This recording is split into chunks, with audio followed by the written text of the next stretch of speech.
더불어민주당 대변인을 맡고 계시죠. 이용빈 의원 전화로 연결돼 있습니다. 나와 계십니까? 네, 안녕하세요. 예, 안녕하세요. 먼저 이재명 후보 얘기 좀 해보겠습니다. 어제 오늘 음식점 총량제 이 발언 관련해서 이게 참 회자가 많이 되고 있습니다. 야당에서는 비판적인 목소리 계속 내고 있고요. 그러자 이제 이재명 후보는 당장 시행하는 건 아니다라고 해명을 하면서도 한 걸음 빼면서도 이 말 한마디가 가져오는 파장이 만만치는 않은 것 같은데요. 어떻게 보고 계십니까?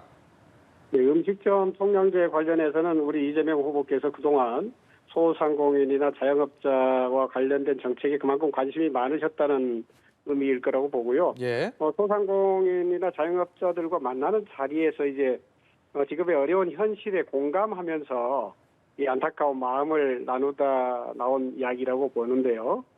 예, 다시 말해서 심사숙고하자라는 이야기를 마치 공약으로 발표한 것처럼 야당이 호도하고 야당 법석하는 태도를 보여주고 있습니다. 예. 사실 이 소상공인 자영업자의 어려움을 누구보다 잘 알고 계시고요. 예, 그들의 어려움을 뒷전에 두고 이것마저도 여당 후보를 공격하는 빌미로 이용하고 있다는 것이 과연 민생을 고민하는 공당의 자세인지 의문이 듭니다.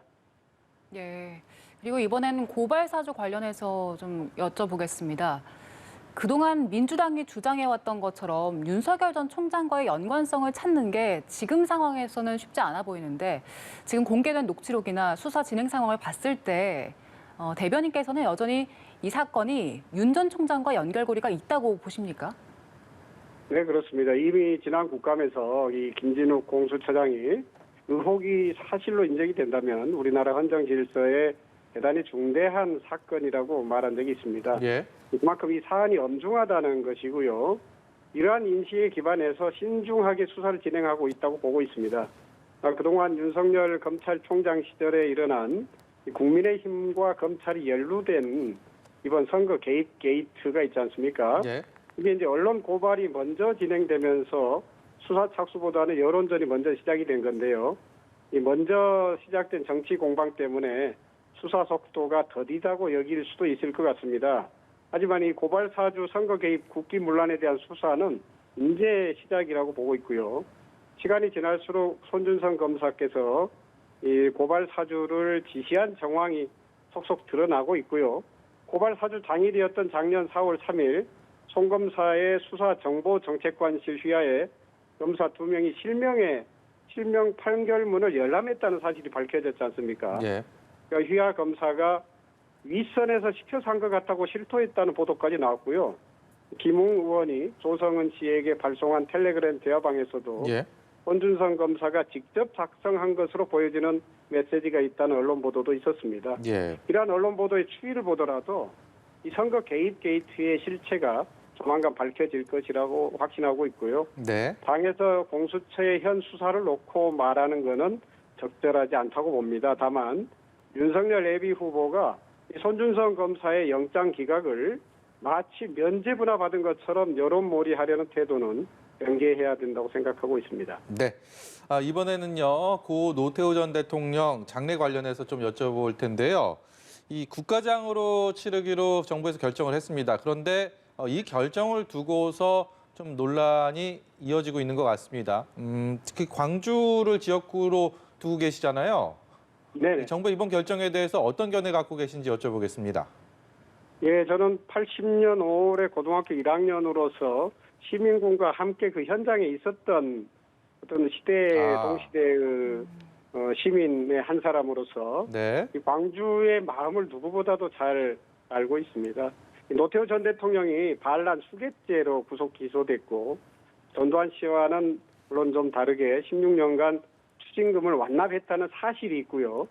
또 광주를 몇 번이고 찾아서 사죄하려고 시도했고 또 가족들이 참회의 모습을 보여줬지 않습니까? 예. 그러한 점들은 인간적인 모습으로 인정을 합니다마는 물론 전두환 씨처럼 끝까지 변명으로 일관하거나 자신의 원죄조차도 부정하는 태도와 또 정반대로 이 노태우 전 대통령은 속죄하려고 했던 모습이 일부 긍정할 만하다고는 봅니다.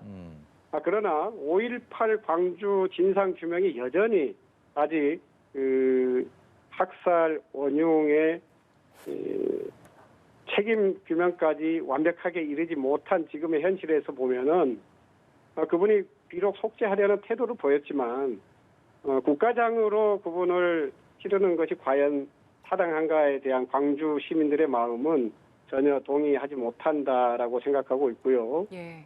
이 무고한 시민들에게 국가폭력을 행사한 일원으로서의 노태우의 그 역사적 모습이 있다고 보기 때문에 우리 정부가 국가장에 대한 결정까지 내린 것에 대해서는 약간 시민의 한 사람으로서 아쉽게 생각하는 부분이 있습니다. 네. 그리고 윤석열 후보가 전두환 씨를 옹호하는 발언을 한 뒤에 광주 전남 지역의 분위기를 어떻게 체감하고 계신지 짧게 들어보겠습니다. 말은 그 사람의 평소 철학을 대변하고 있다고 생각하고요. 윤석열 예비 후보가 전두환을 찬양하는 그런 발언을 했고 이에 대해서도 또 진정성 있게 사과를 보인 적도 없습니다. 떠밀려서 사과하는 척하는 모습을 반복해서 보여준 이 윤 후보가 예. 광주 방문을 그것을 덮는 물에 희석하는 듯한 모습으로 알리바이 삼는 것은 호남 시민들을 우롱하는 것이죠. 이번 전두환 찬양 발언을 계기로 윤석열 예비 후보의 평소 생각을 네. 그 실체를 우리 광주 시민들은 잘 알고 있다고 보고요. 결국 빈 수레가 요란하다라고 생각하며 그러한 윤석열 후보의 진면목이 이 과정을 통해서 밝혀졌다라고 생각하고 있습니다. 예. 네. 오늘 말씀 여기까지 듣도록 하겠습니다. 고맙습니다. 네, 고맙습니다.